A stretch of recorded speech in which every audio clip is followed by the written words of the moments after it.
इस कार्यक्रम के पुण्यार्जक हैं स्वर्गीय श्री प्रेमचंद जी जैन, श्रीमती शांति देवी जी जैन, श्री नरेंद्र श्रीमती रेखा जैन, पुत्र ऋषिराज जैन, पुत्री तिथि जैन, अहिंसा ट्रेडर्स परिवार, वर्णी कॉलोनी, सागर, मध्य प्रदेश। चर्चा चल रही है वैयाव्यत भावना की। वैयाव्यक्ति करने वाला व्यक्ति सदा स्वस्थ रहता है, क्योंकि वह श्रद्धा और भक्ति से जब वैयाव्यक्ति करता है तो उसका अहंकार गलित हो जाता है। वैयाव्यक्ति का अर्थ है झुक जाना, समर्पण कर देना और गुणवान व्यक्तियों के प्रति आस्था, श्रद्धा, प्रतीति को लगा देना।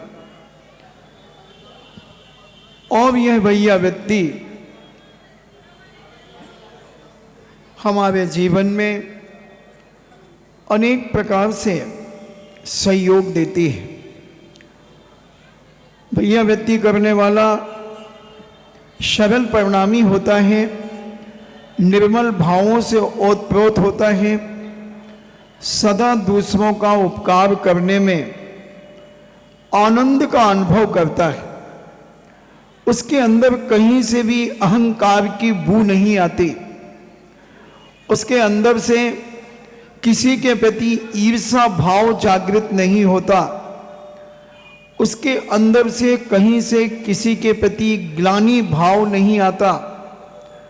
वह एक ही विचार करता है कि हे भगवान, जितना उपकार मेरे से इस जीवन में करते बने, अगर मेरा कोई दुश्मन भी है तो मैं उस दुश्मन का भी उपकार अपने जीवन में करने की भावना भाता हूं। एक ऐसा धर्मात्मा सम्यक दृष्टि इस प्रकार की भावना अपने जीवन में भाता चला जाता है और उसका लक्ष्य एक ना एक दिन सफल होता है। क्योंकि एक वैयाव्यक्ति ऐसी चीज है, क्योंकि जैनाचार्यों ने 12 तप में भी इसे रखा और 16 कारण भावना में भी रखा। और अंतरंग तप, बाहर जो अनशन, उनोदर, वृत्ति परिसंख्यान, रस परित्याग, विविध संयासन, कायिक क्लेश, ये तो बाह्य तप हैं। मगर अंतरंग तप, जब तक अंदर से भाव नहीं होंगे, सामने वाले के प्रति विनयशील नहीं बनेंगे, ऊपर से करने वाला अहंकारी होता है।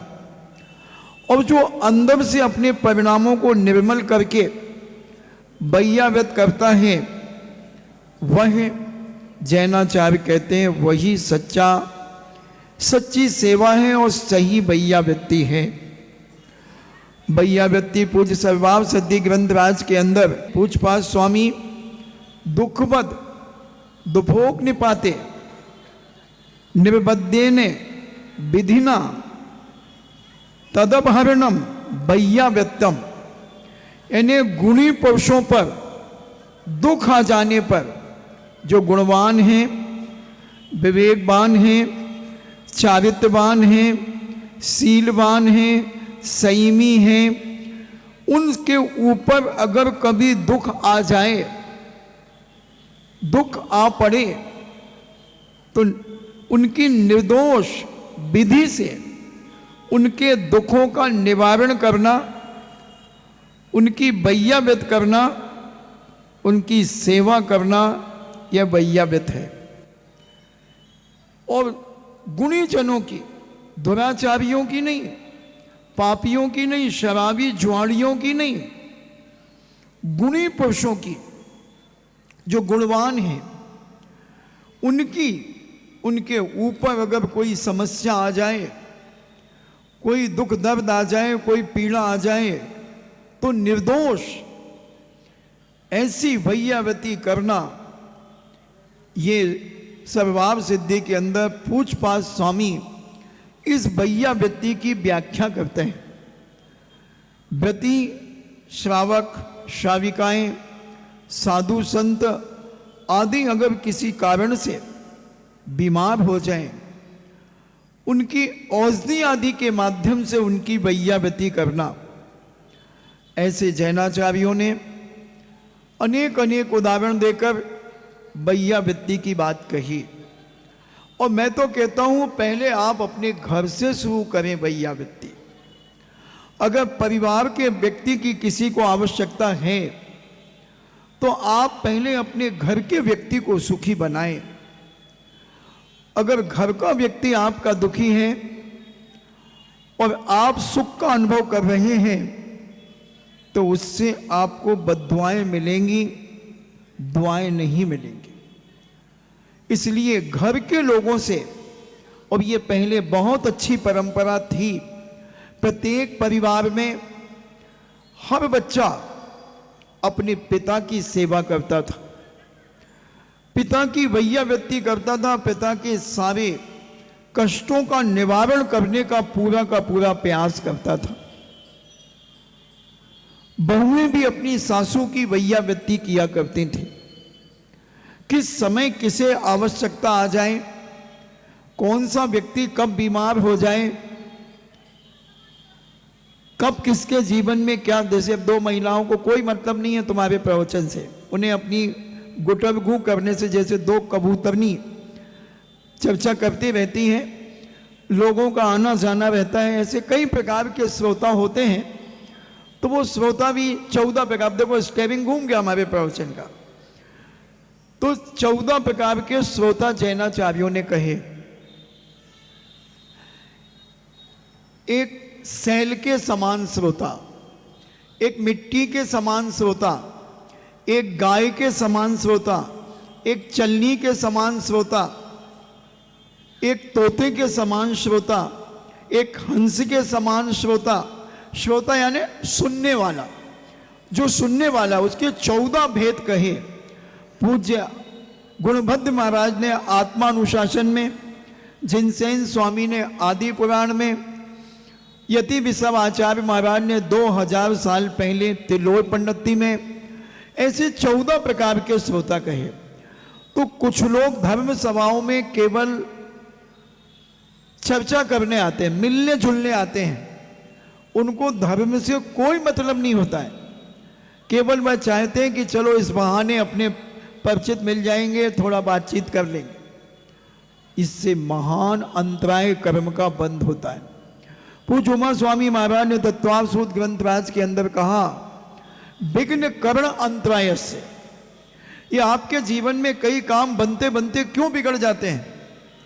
आप बहुत मेहनत करते हैं फिर भी वो काम में आपको सफलता नहीं मिलती है। क्या कारण है? आपने अच्छे कार्यों में विघ्न डाला है।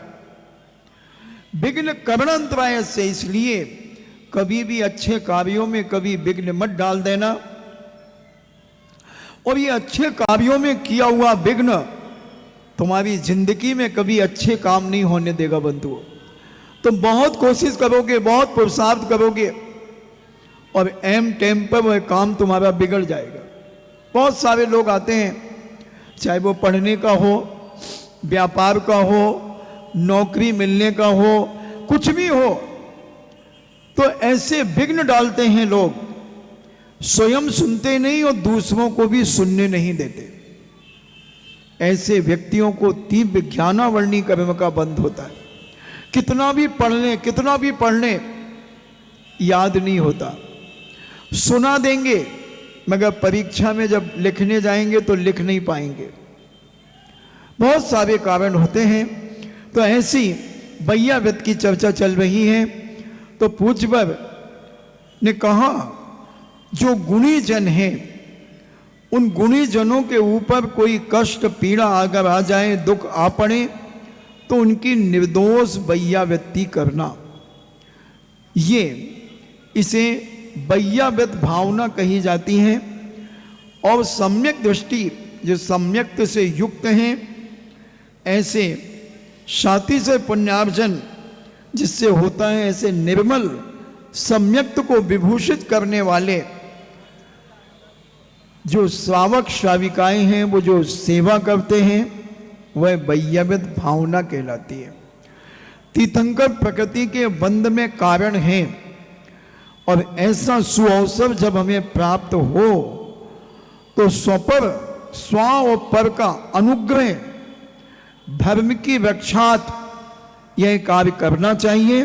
तो जैनाचार्य इसे वैयाव्रत कहते हैं। परिवार में भी अगर कोई व्यक्ति अस्वस्थ हो गया, उसका मंदिर छूट रहा है, उसका स्वाध्याय छूट रहा है, उसकी जाप छूट रही है, तो उसकी सेवा करके उसे जितनी जल्दी से जल्दी हम स्वस्थ कर दें, अपनी भावनाओं के माध्यम से, अपने औषधि के माध्यम से, सेवा के माध्यम से, और उसे धर्म के मार्ग में पुनः लगा दें, ये भी जैनाचार्य कहते हैं ये बहुत बड़ी वैयावृत्ति है। कोई बीमार हो गया, हम उसका इलाज नहीं करा रहे हैं, सब कुछ हमारे पास व्यवस्था है, फिर भी हमने अरे कर देंगे, कोई बात नहीं, अभी तो चलने दो, 1-2 दिन बाद देखते हैं। नहीं, इलाज कराओ, क्योंकि वह व्यक्ति मंदिर नहीं जा पा रहा है, पूजन नहीं कर पा रहा है, स्वाध्याय नहीं कर पा रहा, सुन नहीं पा रहा है, जाप नहीं कर पा रहा है, साधु संतों के दर्शन नहीं कर पा रहा है, तीर्थ वंदना का मन बनाया था उधर नहीं जा पा रहा है। एक छोटी सी गलती से अगर उसकी हम सेवा करना शुरू कर दें, वैयाव्रत करना शुरू कर दें, तो वो जल्दी से जल्दी स्वस्थ हो जाएगा और इतने सारे कामों में उसका मन लगने लगेगा, उसका छठा भाग हमारे खाते में जमा हो जाएगा। जैन दर्शन कहता है तुम्हारा इंटेंशन क्या है, भावना क्या है कोई भी काम करने की। और ऐसी जब हम सेवा करते हैं, वैयाव्रत करते हैं, तो बंधुओं घर में भी कभी कसाई नहीं होती है, घर में भी प्रेम और वात्सल्य बना रहता है, परिवार में आत्मीय भाव बना रहता है, अपनत्व बना रहता है, लगाव बना रहता है, प्रेम बना रहता है, और एक दूसरे की चिंता हमारे जीवन में बनी रहती है कि कोई हमारे परिवार का व्यक्ति दुखी ना हो जाए। फिर परिवार से हम कुटुंब की ओर बढ़ें, कुटुंब में देखें कि कोई व्यक्ति कहीं कोई दुखी तो नहीं है, हमारे रिश्तेदारों में कोई व्यक्ति को परेशानी तो नहीं है, किसी कारणवश उसके पास असमर्थता है, उसका इलाज करने में वह नहीं कर पा रहा, उसके इलाज की व्यवस्था बनाएं।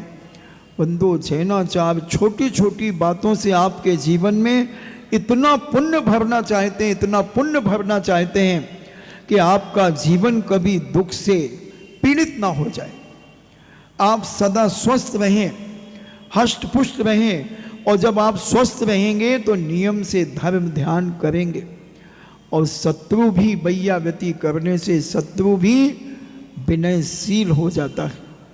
तो ऐसे जैनाचार्यों ने अनेक अनेक प्रकार से वैयाव्रत करने की बात कही, और वैयाव्रती ये गृहस्थी के कुटुंबी जनों की करें। और फिर पूज्य उमा स्वामी महाराज तत्वार सूत्र में कहते हैं और किसकी वैयाव्रती करना। अकलंक स्वामी ने वैयाव्रती धर्म की वैयाव्रती की। बंधुओं आपने सुना होगा अकलंक और निकलंक 2 सगे भाई थे,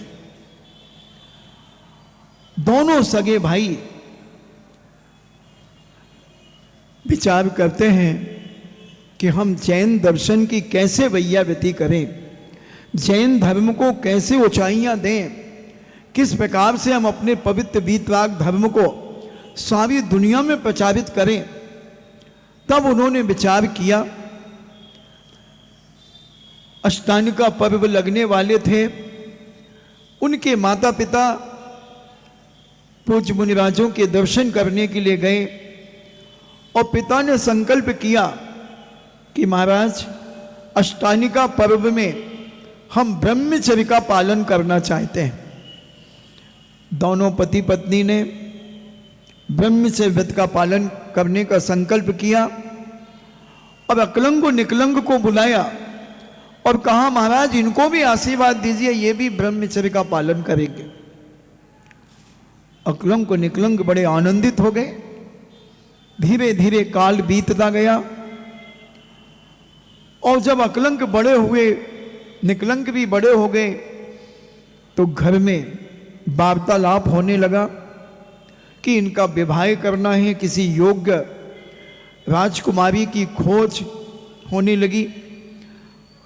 अकलंग को जब ये पता चला तो अकलंग कहते, पिताजी ये क्या चल रहा है आप लोगों का? बोले, बेटा जिसके घर में बेटा या बेटी जवान हो जाती हैं तो बड़े बड़े सेठ साहूकार राजा महाराजाओं को भी चिंता सताने लगती है। कोई जरूरी नहीं है कि मध्यम व्यक्ति को ही चिंता सताए। बड़े बड़ी राजकुमारियों के माता पिता, बड़े बड़े राजा भी अपनी बेटियों के पाणी ग्रहण करने के लिए चिंतित हो जाते हैं। और वह अकलंग और निकलंग ने पूछा, पिताश्री किसकी शादी? हम तो दोनों भाई हैं। बोले, हाँ बेटा तुम्हारी ही तो शादी की सोच रहा हूं। बोले, पिताजी हमने तो ब्रह्मचर्य दिया है, आपने तो हमें ब्रह्मचर्य दिलवाया है और हम जीवन भर जिनेंद्र भगवान के उस मार्ग की वैयागति करेंगे। सारी दुनिया को अहिंसा धर्म की महिमा हम बताएंगे। सत्य क्या है, असत्य क्या है, हिंसा क्या है, अहिंसा क्या है, झूठ क्या है, सारी चीजों पर हम विचार करेंगे। चोरी क्या है, अचौरिता क्या है, कुशील क्या है, ब्रह्मचर्य क्या है, परिग्रह क्या है, अपरिग्रह क्या है, ये सारे के सारे पाप क्या है, पुण्य क्या है, ये सब हम सारे लोगों को प्रचारित करेंगे और इस जैन दर्शन को रक्षण करेंगे, इसकी सुरक्षा करेंगे, इसकी वैयावृत्ति करेंगे। बेटा हमने तो तुम्हें 8 दिन का ब्रह्मचर्य दिलाया था। पिताजी आपने ऐसा कोई हमसे संकल्प नहीं किया था। आपने महाराज के सामने कहा था इनको व्रत दे दीजिए और हमने भी व्रत ले लिया था। हमने तो आजीवन मान करके लिया था। पिताजी कहते हैं, बेटा ऐसे कैसे हो सकता है? हाँ पिताजी हमने तो आजीवन ही व्रत लिया था। पिताजी कहते, ठीक है तो पिता अब हम जैन दर्शन पढ़ना चाहते हैं। और उन्होंने जैन दर्शन को पढ़ा, क्योंकि उस समय बौद्ध दर्शन का बोलबाला भारत में बड़ी तेजी से चल रहा था। तब अकलंक स्वामी और निकलंक दोनों जैन दर्शन के मर्मज्ञ विद्वान हो गए। एक नीति है, बिन जाने व दोष गुणन को कैसे गइये तजिए। जब तक हमें सामने वाले के दोष पता नहीं चलेंगे तब तक हम उसका शुद्धिकरण कैसे करेंगे। इस कार्यक्रम के पुण्यार्चक थे स्वर्गीय श्री प्रेमचंद जी जैन, श्रीमती शांति देवी जी जैन, श्री नरेंद्र श्रीमती रेखा जैन, पुत्र ऋषिराज जैन, पुत्री तिथि जैन, अहिंसा ट्रेडर्स परिवार, वर्णी कॉलोनी, सागर, मध्य प्रदेश।